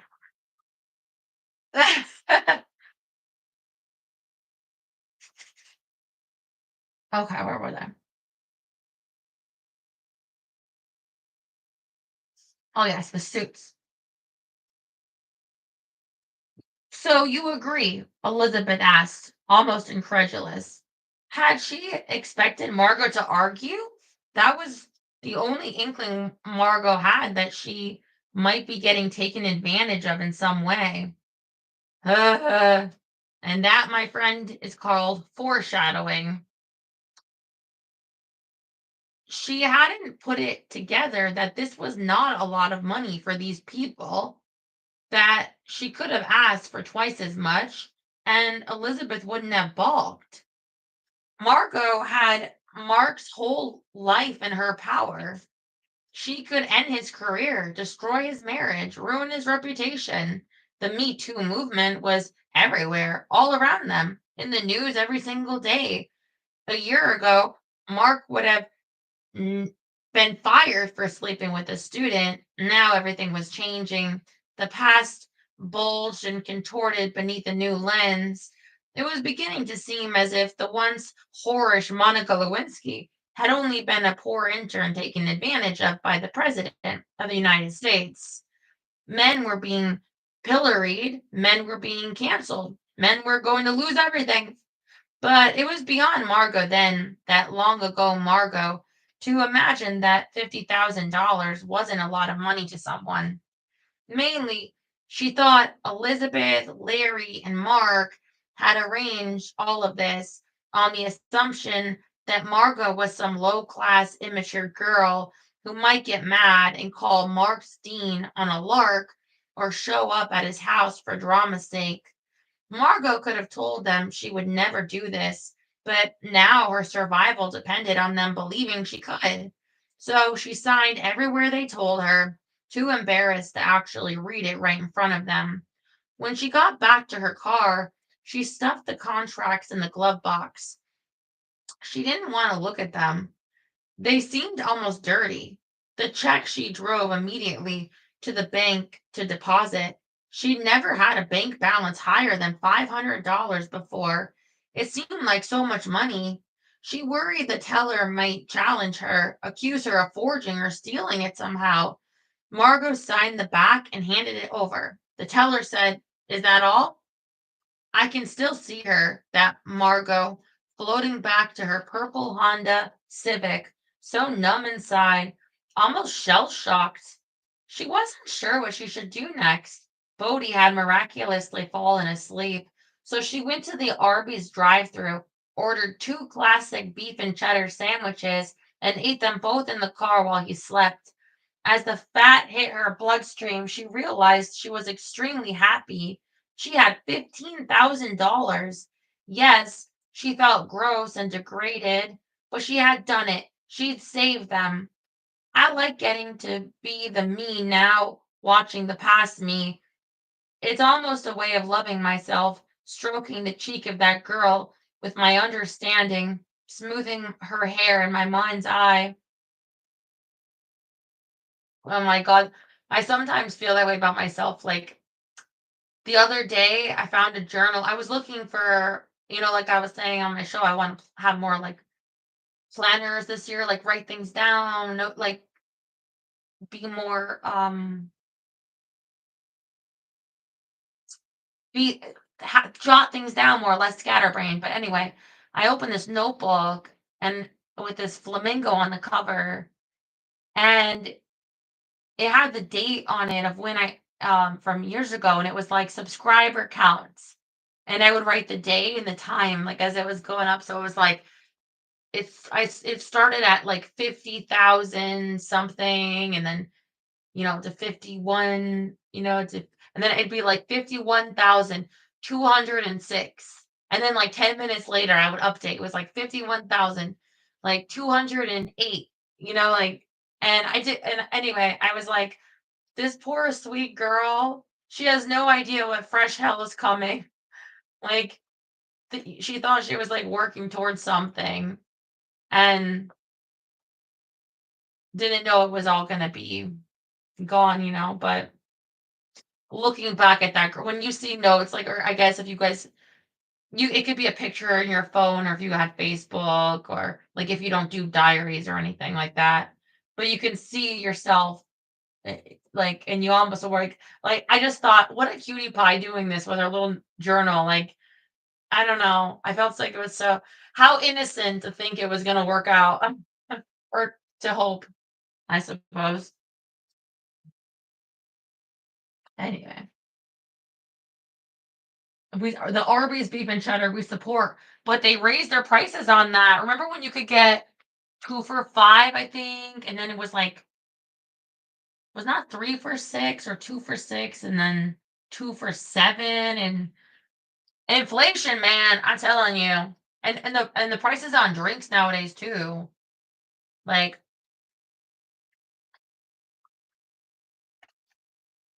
if you get a drink, like a lemonade, and you're paying 3.50, it should not be 90% ice, I'm telling you that. I'm sorry. Okay. Margot was dreading the dinner with Kenny. Cheyenne had arranged it after she finally told him that her daughter had a baby. Fine, Margot had said. Where are we going? Applebee's, Cheyenne said. So dress nice, but not too nice. Mm. Margot received the message. Cheyenne was a big believer in dressing for the job and usually spent more time agonizing over the outfit she'd wear than what she would say in any situation. She coached Margot her whole life on the science and art of communicative clothing. Cheyenne wanted Margot to dress in such a way that Kenny would know how she tried and considered this a special occasion without making him feel embarrassed that he hadn't taken her somewhere nicer. Worn to death? She asked. Cheyenne had a belief that wearing one item that showed visible signs of wear inspired sympathy in people because you were clearly doing your best with what you had. Maybe that little black cardigan with the pilling, Cheyenne said. Or I could do old tank top, nicer sweater. He's not that detail oriented. Okay, can do. What time? It was only once they were seated in the Applebee's that Margot realized with delight that they would be eating. Margot had always been mildly gluttonous, mostly because she could afford to be. She honestly wasn't sure what she'd have to do to put on weight, but certainly the occasional chili dog or cheese it orgy wasn't going to do it. Nursing had brought her appetite to new radiant heights. Yeah, I told you, you gotta eat more when you're nursing.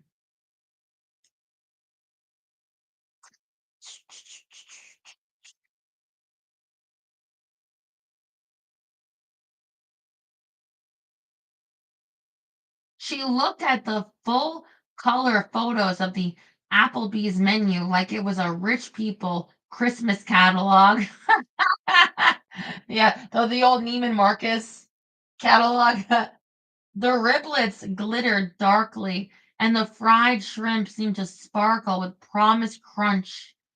Margot's mouth flooded with saliva. Do you think we should get an appetizer? I don't know, Cheyenne said. Margot, I want you to know, Kenny said, that this meal is my treat, and you can order whatever you'd like, no expense spared. He smiled at her warmly, maybe because of the sheer number of dinners Mark had bought her. She had a sudden flash of wondering what Mark and Kenny would make of each other, and almost laughed out loud. She pictured something instantaneous, a chemical reaction, both men completely dissolved into foam within seconds. We don't need an appetizer, Cheyenne said. Maybe you don't need one. You're about to order a margarita the size of your head, but I need one, Margot said. Margot, Cheyenne said sharply. You know I don't drink. Margot froze. Oh, she said. I guess I forgot. Kenny laughed. That's quite all right, he said. She didn't know what he meant. Was it all right that obviously Cheyenne did drink and was pretending not to drink to please him? Or all right for Margot to have forgotten a basic fact about her own mother? What looks good to you, Margot? He asked. Nachos or wings, she said. Atta girl, he said. Can't go wrong. I'm leaning nachos, Margot went on, still looking hungrily at the menu. I can be kind of picky about wings. How do you like your wings? Kenny seemed delighted, as though it were novel for a girl to like chicken wings. I like bone in and no breading, except for Hooters wings. I make an exception for those. Margot, Cheyenne said. Oh, come on, Margot said. You love the Hooters wings, and you know it. Wait a minute, didn't Cheyenne work at the Hooters? Hey, I heard Hooter wings are good. I never had them, but you know, I will allow, Kenny said with a twinkle in his eye. I have had the Hooters wings a time or two, and they are delightful. I've never been there, Cheyenne said. Oh, you thought that's where you met Margot's dad, working at the Hooters. Margot just stared. Her mother had worked there for 6 years.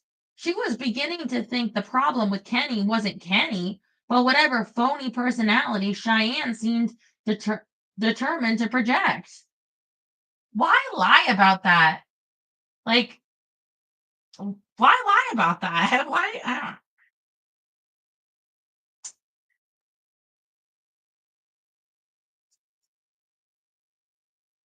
When the waitress came, Kenny ordered iced teas for him and Cheyenne, as well as an order of chicken wings and beef nachos. Margot clapped her hands in glee. Oh, I'm so excited, she said. It was comforting to be inside an Applebee's. The faux brick walls, the thickly resin tabletops, so glossy and they almost glowed. The service was atrocious. Margot didn't know how the girl who was their server slept at night. When she brought out the nachos, she stuck her thumb right in the beans.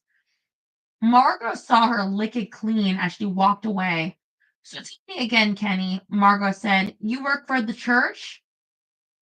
I'm the youth ministry director, he said with a big smile, of Forest Park Community Church, and I love it.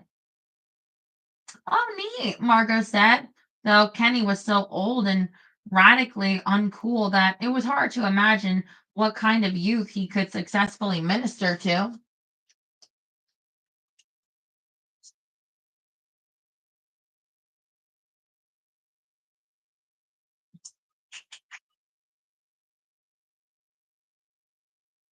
They have some really great programs, Margot, Cheyenne said.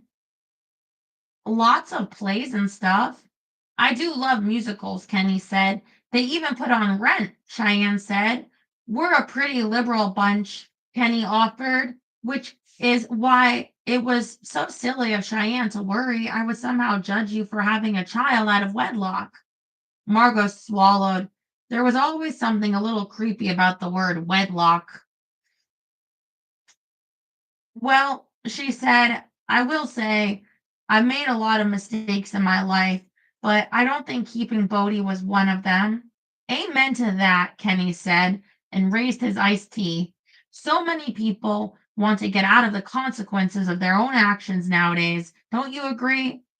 The waitress came back and took their orders. Most people, Kenny began when the waitress left, and feel free to disagree. I like to get your opinion on this, Margot, but most people think they're the victims. They want to order their special latte with no foam or extra whip or caramel, what have you. And if they don't get it, suddenly they're outraged. A lot of girls in your situation would have cried, rape, would have said, but he's my professor. He should have done this. He shouldn't have done that. Marco wasn't sure what Starbucks had to do with anything. I mean, I do think Mark shouldn't sleep with his students. Oh, thank you, Terry.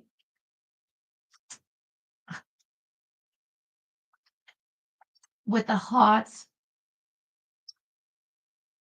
I wonder if I can make a heart like with my feet for you. Like, you like when you make a heart with your hands, I guess it would be like going well, like I don't know if my my toes are like long or weird enough to I'll have to work on that. Maybe with the right shoes. A peach. Would you look at that? Oh, it was a peach. It looked like a heart at first, but it's probably because that heart was covering the one in the corner. A diamond. Would you look at that? Okay.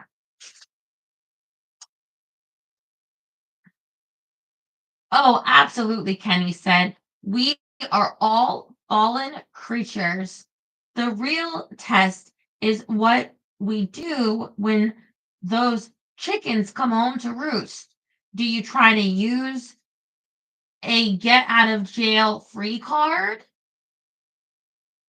or do you man up and accept the consequences of your actions? You have agency. You have the power to make your life heaven or make your life hell. It's about the choices you make. Right, Margot said. It seemed terribly likely that this was going to continue in a direction that would make her uncomfortable.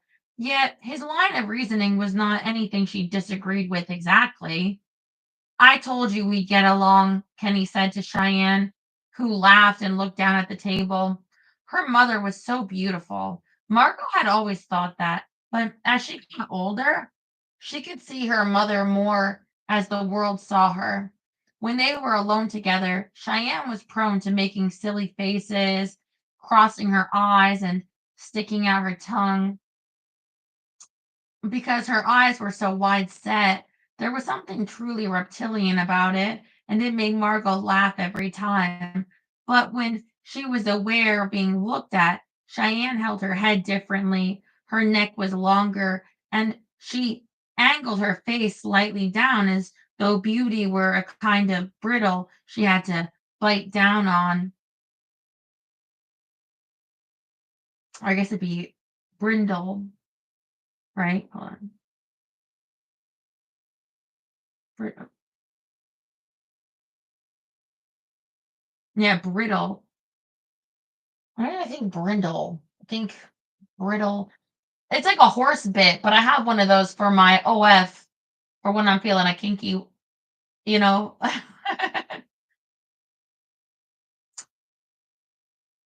It gets the horse to shut up, you know. Which is why Kenny began with a rush. I wanted to ask you to this dinner tonight. Margot was aware from his tone that something momentous was going to happen. Kenny reached across the table and took Cheyenne's hand. I want to ask for your blessing, Margot. I would like to ask for your mother's hand in marriage.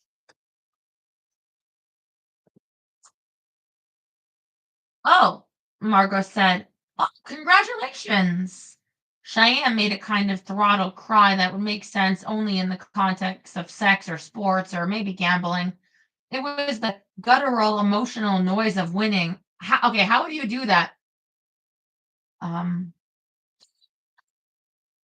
I don't know. I don't know. I tried. So, do we have your blessing? Kenny asked. Yes, of course, Margaret said, even though the idea of every Thanksgiving and Christmas being ruined by Kenny's constant, exuberant presence made her sick to her stomach. She looked at her mother next to her in the booth, who was crying and shaking with happiness. I never want to do this, Margot thought. I never want to marry anybody ever. And then Kenny stood, looking so determined and embarrassed that it touched Margot. She could see suddenly and swiftly every single time Kenny had been beaten up on the bus or chickened out of talking to a girl. It was as if his middle school self were momentarily superimposed on his middle aged one. Kenny crouched on the brown carpet of the Applebees and pulled out a ring box. He flipped it open. Cheyenne, he said, you are the most beautiful woman I have ever met. Margot was aware that the restaurant had paused, that people were watching, and also that Kenny was blocking the aisle. She was tensed for the moment, but when a server with a big tray would need to get by, yes, Cheyenne cried, fanning her face with her fingers spread wide. I say yes. Let me finish, he said. Margot was looking at the ring, a pink diamond in a cushioned cut. Maybe he really did know Cheyenne. Cheyenne, I would be honored if you would let me be the boring to your beautiful, the strong to your delicate, the serious to your silly. Cheyenne, will you be my wife? Yes, Cheyenne said, though she was crying so hard only Kenny and Margot could hear. Kenny slid the ring on her finger. She hugged him and clung to him, kneeling there before her, his head smashed awkwardly into her breast, and the whole restaurant burst into applause. Well, Margot thought, looking around at all the people clapping, at least they would probably get a free dessert. Well,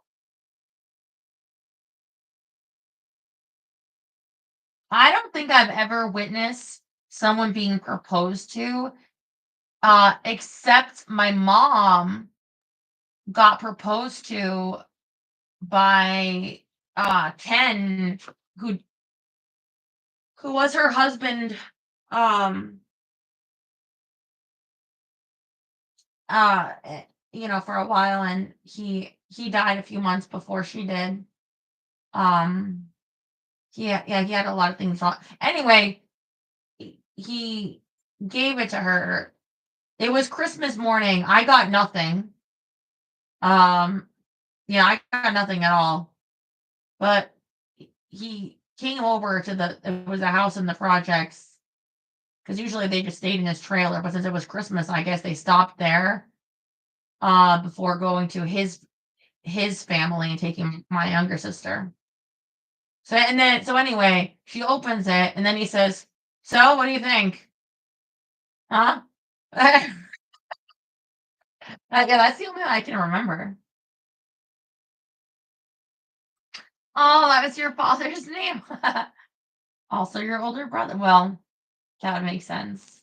A classic name. Classic. Okay. That's the end of chapter 5. Um, I'm loving this book. I still want to continue, but I guess we should end there because I don't want to keep you guys too late. Um, so I guess we'll end it there for the night and pick it up there tomorrow on chapter 6. Um, yes.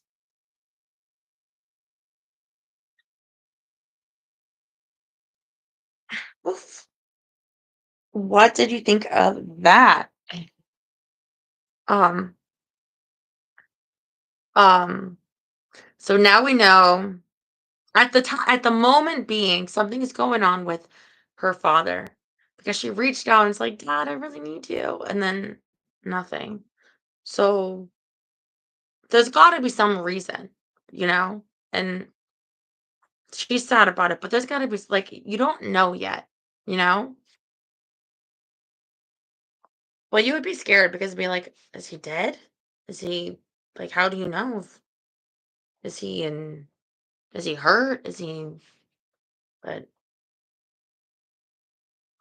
for part of me feels like, I hate to say it, like what I have to say is that I feel like it's such a sad position to be in, and for her that you are not in his main family. So you maybe essentially feel like you're not really part of the family. And that's kind of how like I felt with like my mom and Ken and everything, right?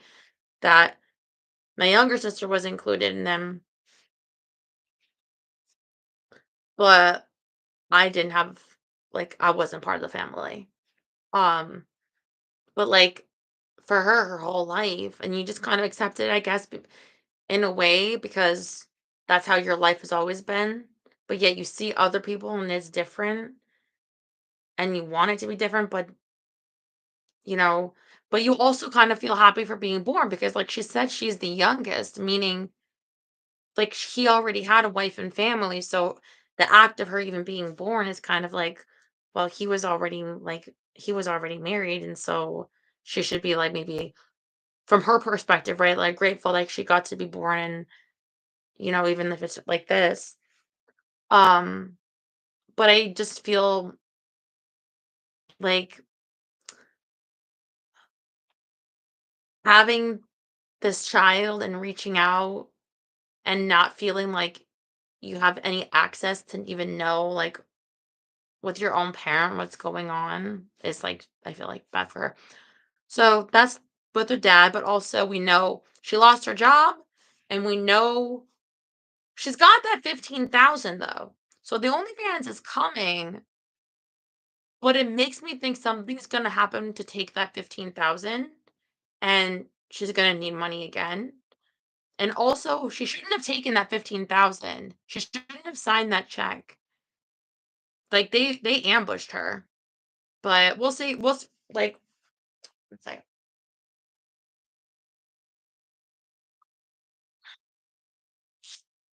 we're right here.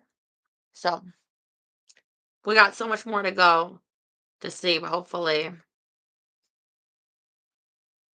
it's not about trying to get as much as you can out of them. It's just being fair. And when I say that, I mean everybody should get a fair representation. It's like the way that she's like, well, I know that they felt like I'm stupid, and so I wanted to just sign like quickly. Like, don't ever let trying to appear to be smart. Um,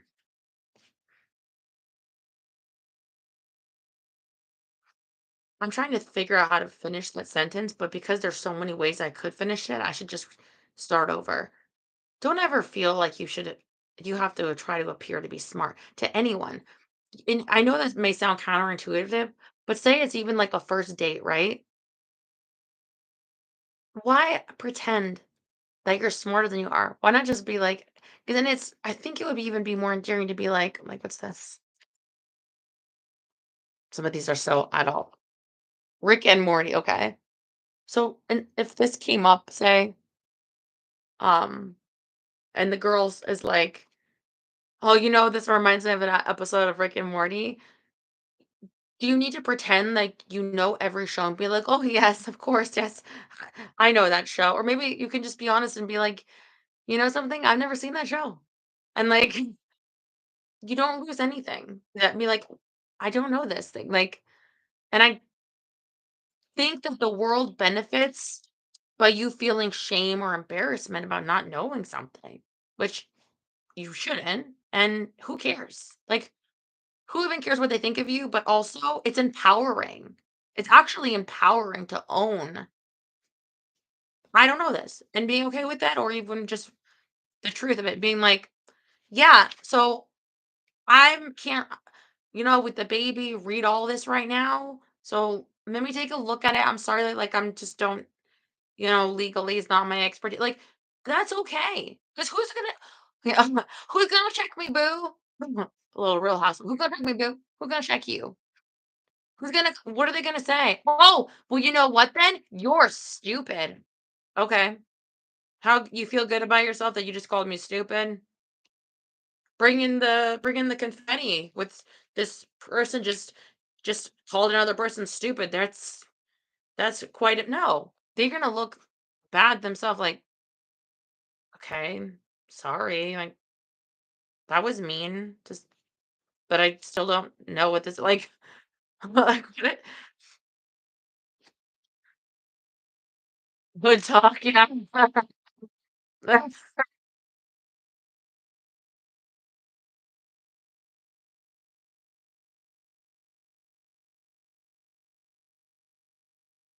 I just mean for anything. Because pretending that um there's a lot of fine print nowadays. People look to scam. And I think one thing that people use to scam people is people not wanting to look stupid. or feel stupid, feel like they got fooled, or feel like they got taken, or there's a million words for it, right? Because it's a thing. But th- like that in that movie, which was such a great movie. I can't remember the name, but where that older woman fell for a scam where this person used, it's a real scam, people do, a fake voice of her grandson saying, "I need money. I got in an accident. You need to send the money to this place." And so she was so embarrassed that she had sent that money. And again, if you could just be honest and say like, "Oh, I did this thing," and like, what do you really have to lose by owning the truth? Like, okay, yeah. Oh my God, what's this horrible thing? I haven't told anyone this, but like, actually, I'm human. like, actually, it's mistake. Like, I don't know. It sounds obvious, but you'd be surprised how many times in a day it happens, and it's, I don't know. And it's empowering. Try it. Like, just admitting you don't know something in a moment, or that, like, I didn't know that, or I, it's actually empowering because the more that you do that, you can be like, and the world doesn't end. Yeah, surprisingly.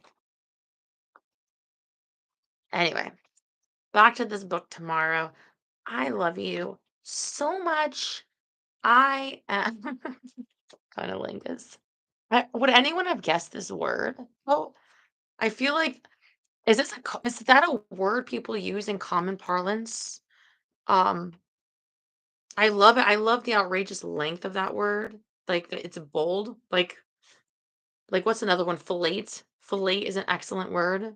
Um, but just the word itself. But is it a word people use? You know what I mean? Frequently. These cards are just funny. Um, but yeah. So I was up late with that Interview with the Vampire show. I don't know what else I'm behind on. Feel free to give me your recommendations, but I'm loving my new TV. So I think I'm going to be watching a little bit more of that tonight. And oh, and uploading for my members, uploading videos for my members. Love you. Was I going to try to do a heart foot? Oh, I can't do a heart foot with this here. So yeah, I can't. Because the way that it would have to. Maybe if you had those, I guess I could with my, no, like, see how here is, if it was the I was gonna say, you like remember those, uh, potato salad, um, what is it? How does it go? Some potato salad, and they're can do all those like oddball contortions, and yeah, they probably could do that. I cannot, but I do love you. Mwah. See you tomorrow.